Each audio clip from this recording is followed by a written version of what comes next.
그 부치 하먼과 행크 헤니를 거쳐서 이제 션 폴리라는 사람에게 갔어요. 타이거 우즈가 션 폴리 갔었을 때 어떠한 스윙의 변화가 있었는지에 대해서 말씀드리겠습니다. 그리고 스윙의 변화가 약간 좀 불행하게도 부상으로 이어졌어요. 그 부상 어떤 것들이 어떤 구조적인 것들이 이제 그 타이거에게 부상을 가져줬는지에 대해서 말씀을 들어보도록 하고 그 일반인들이 어떻게 적용할 것인지에 대해서 말씀드리기도 하고요.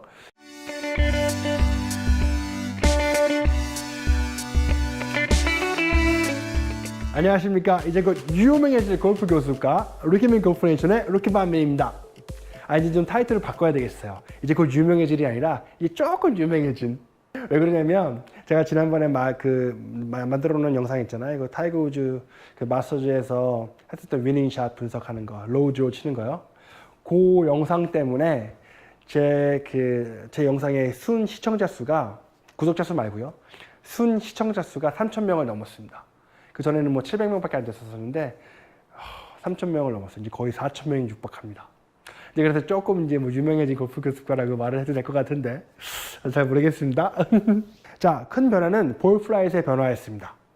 그 부치 하먼과 행크 헤니는 똑바로 가는 것을 기본으로 해가지고 공을 오른쪽으로 시작해가지고 왼쪽으로 보내는 그 드로우를 치게 하는 사람이었어요.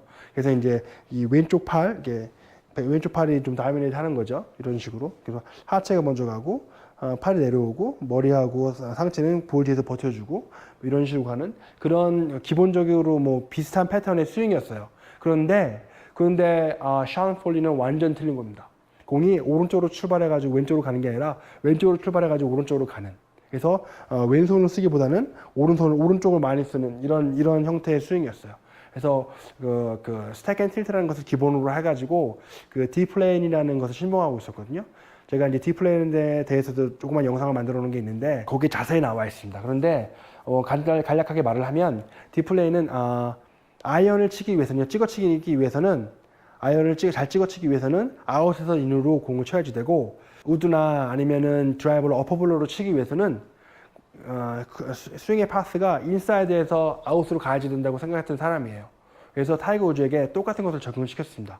그래서 이제 그때 타이거 우즈의 그 풀샷 루틴을 보면 그 연습장이나 아니면 필드에 나가서 공을 치기 전에 아웃에서 인으로 이런 식으로 연습하는 거를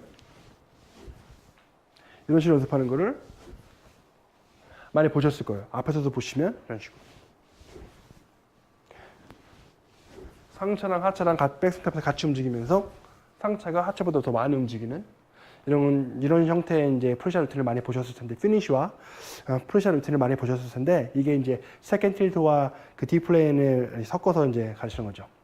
그 디플레인에 대해서 조금 더 말을 하면, 여러분들이 필드에 가셔서도 분명히 느끼셨을 텐데, 공을 정확히 잘 친 것 같아요. 공이 똑바로 쫙 빨래처럼 날아가고, 그리고 그 스위스팟을 잘 만진 것 같아요. 근데 디봇을 보면 타겟과 평행하게 나 있지 않고, 타겟보다 약간 왼쪽을 가르치는 그런 디봇이 나 있는 것을 경험해 보신 적이 있으실 거예요. 그게 이제 그 션 폴리가 생각하는 그 디플레인의 작용 때문에 그런 건데, 하여간 그렇습니다. 그래서 션 폴리는 기본적으로 아이언은 아웃에서 인으로 쳐야지 되고 드라이버는 인에서 아웃으로 쳐야지 된다고 생각했던 사람인데, 그것을 이제 그대로 타이거에게 가르쳤죠. 그래서 이제 그 타이거가 이제 이렇게 치는 것보다는 이제 이렇게 치는 게 됐죠. 근데 이 체인지가 쉬운 게 아니에요.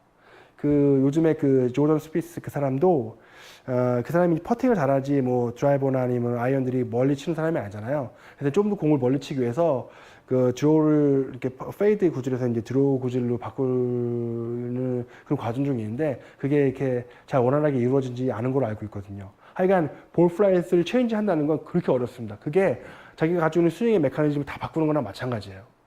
그래서 이제 그 결론적으로는 제가 뭐 그런 위치에 있지는 않지만 이 사람이 션 폴리가 잘했다 못했다 그런 뭐 평가를 할 수 있는 위치에 있지는 않지만, 그 옛날에 2010년도 때 타이거와 행크가 결별할 때 신문에서 어떤 식으로 타이틀을 잡았냐면 행크 헤니 resigns 타이거 우즈's coaching 뭐 그런 식으로 표현을 했어요.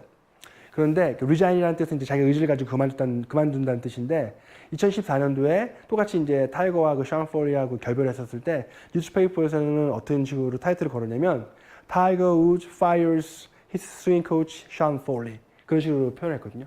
fire는 내가 의지를 가지고 그만두는 게 아니라 누군가에 의해 가지고 내가 이제 쫓김을 당하는 건데, 하여튼 하여튼 언론의 그런 표현이 그랬었습니다.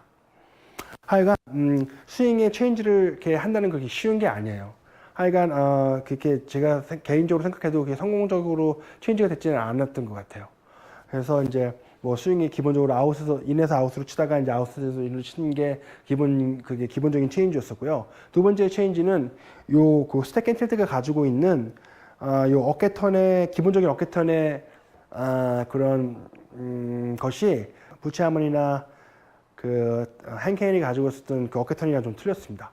자, 부치 하먼과 행케인이는 왼쪽 어깨가 턱 밑으로 오른쪽으로 가야지 된다고 생각했어요. 그래서 오른쪽으로 가다가 더 이상 갈 수 없는 그 자기가 가지고 있는 유연성의 한계에 부딪히면 요 골반이 살짝 열리면서 같이 간다. 이런 식의 백스윙을 갖고 있었거든요. 이런 식의 백스윙을. 그런데 스택 앤 틸트는 좀 틀립니다. 왼쪽 어깨가 턱 밑으로 오른쪽으로 가는 게 아니라 약간 밑으로 떨어져요. 약간 밑으로 떨어지기 위해서는요, 요 오른쪽 골반이 뒤로 살짝 밀릴 수밖에 없습니다. 이게 가장 큰 체인지예요. 자, 그럼 오른쪽 골반이 이렇게 뒤쪽으로 밀리기 위해서는 이 골반의 가용 범위가 커야 되거든요. 많이 움직일 수 있어야 됩니다. 그런데 얘가 발이 이게 스탠스가 어깨 넓이만큼 벌려져 있잖아요. 그러면 가용 범위가 그만큼 적어져요. 자, 여기서 움직일 수 있는 거하고요, 여기서 움직일 수 있는 거하고는 굉장히 틀려져요. 그래서 이제 여러분들도 유연성이 많이 떨어지면 스탠스를 많이 벌리는 것보다는 스탠스를 좀 좁게 하는 것이 이 힙의 움직임을 좀 더 원활하게 하는데 도움이 될 겁니다. 하여간 샤온 폴리도 타이거에게 이거 좋은 일화인데 샤온 폴리는 이렇게 얘기했대요. 다리는 어깨에 붙어 있지 않아. 왜 발을 어깨 넓이만큼 벌리라고 말하는지 난 이해할 수 없어. 이 또 다리는 힙에 붙어 있어. 그래서 힙의 넓이만큼만 벌리면 되는 거야. 하는 그런 논리를 이제 타이거를 설득시켰다 하더라고요. 하여간 그렇습니다. 그래서 요 다리 스탠스가 좁아진 것이 스탠스가 넓어진 것보다는 요 힙이 움직이는 요 가용 범위를 좀 더 많이 해주는 그런 효과가 있어요. 그래서 이제 그런 식의 차이점이 있었죠. 그래서 요 왼쪽 어깨가 떨어지면은 이 머리가 공 위에서 정확하게 있거나 아니면 공보다 살짝 왼쪽에 가 있습니다. 이런 식으로. 근데 기존에는 공의 위에 있거나 공보다 살짝 오른쪽으로 가는 그런 백스윙을 했었거든요. 그래서 이제 머리의 차이가 이런 식으로 가는 거하고 이런 식으로 가는 거하고 차이가 좀 있었죠. 그래서 이런 식으로 갔다가 자, 백스윙 탑에서 하체하고 요 어깨가 같이 움직이는 이런 식으로 아웃에서 인에 스윙을 해야 되니까 같이 움직이는 이런 식의 피니쉬와 팔로우 스루와 피니쉬가 있었죠. 근데 이런 식의 피니쉬와 팔로우 스루가 있으려면요, 요 허리에 엄청나게 무리를 줄 수밖에 없습니다. 그래서 타이거 우즈가 이제 허리 수술하고 허리가 속된 말로 아작나기 전에 그 피지컬 세라피 하시는 분들이나 아니면 회복하시고 정형외과 그쪽 계통에 있으셨던 분들은 타이거가 이제 요 힙 때문에 고생할 거라는 것을 분명히 예견을 했다고 하더라고요. 왜 그러냐면 그 척추가 견딜 수 있는 건 이렇게 옆으로 돌아가는 건 견딜 수 있대요. 이렇게 돌아가는 거. 그러니까 이런 건 견딜 수 있는 거죠. 이런 거. 그리고 이렇게 되는 것도 견딜 수 있대요. 이런 것도 견딜 수 있는 거죠. 근데 뭘 못 견디냐면요, 이런 식으로 가는 거 못 견딘대요. 이거 디스토션이라고 하는데, 여기서 이런 식으로 가면은 제 어깨 여기 있는 허리가 골반이 먼저 가가지고 자리를 잡아준 상태에서 그 위로 척추들이 쌓이는 게 아니라 이 골반보다 척추가 먼저 이렇게 바깥으로 나가버리기 때문에 제가 보여드렸던 이런 식의 디스토션이 생기는 거죠. 그래서 여기 허리 로우백에게도 무리가 가고 이 힙에도 굉장히 많이 무리가 간다 하더라고요. 그래서 이제 타이거 우즈의 부상은 어느 정도 예견된 거라고 하더라고요. 하여튼 그런 식으로 하는 것들도 많이 있었습니다. 그래서 타이거 우즈의 그 백스윙탑에서 그 스택 앤 틸트 때문에 이렇게 가는 것 때문에 이렇게 갔기 때문에 아웃에서 인으로 갈 수밖에 없었던 그런 다운스윙과 피니시 때문에 타이거 우즈의 그 허리 부상과 이 힙 부상이 있을 수밖에 없었던 거죠. 어떤 결과론적으로 그렇게 된 거지만 미리 아까 말씀드렸듯이 미리 예상한 사람들이 있다고 하니까 분명히 틀린 말은 아닐 거예요. 그래서 이거를 여기까지고 이제 크리스 코모에 대해서 말씀을 드려야 되는데 크리스 코모는 말하지 않겠습니다. 그 사람에 대해서 몰라서 그런 게 아니라 그 사람에 대해서 너무나 잘 알기 때문에 그래요. 그 사람은 자 부치 하먼하고는 9년을 있었습니다. 행케니하고는 8년을 있었어요. 그런데 샴폴리하고는 뭐 어떻게든지 3년을 있었습니다. 근데 크리스 코모하고는 1년을 못 있었어요. 1년을 못 있어가지고 크리스 코모를 let him go 했다 하더라고요. let him go. 그것도 fire 했다는 말이랑 똑같은 건데, 그래서 지금 혼자서 이제 자기의 온 스윙 코치를 하고 있는 걸 알고 있는데, 다음에 시간이 나면은 이제 지금의 스윙의 변화는 어떻게 있는지, 지금은 어떤 메커니즘을 가지고 공을 똑바로 치고 어떤 메커니즘을 가지고 공을 쉐입을 내는지에 대해서 또 말씀을 드려보도록 하겠습니다. 자, 여기까지 봐주신 분 감사드리고요.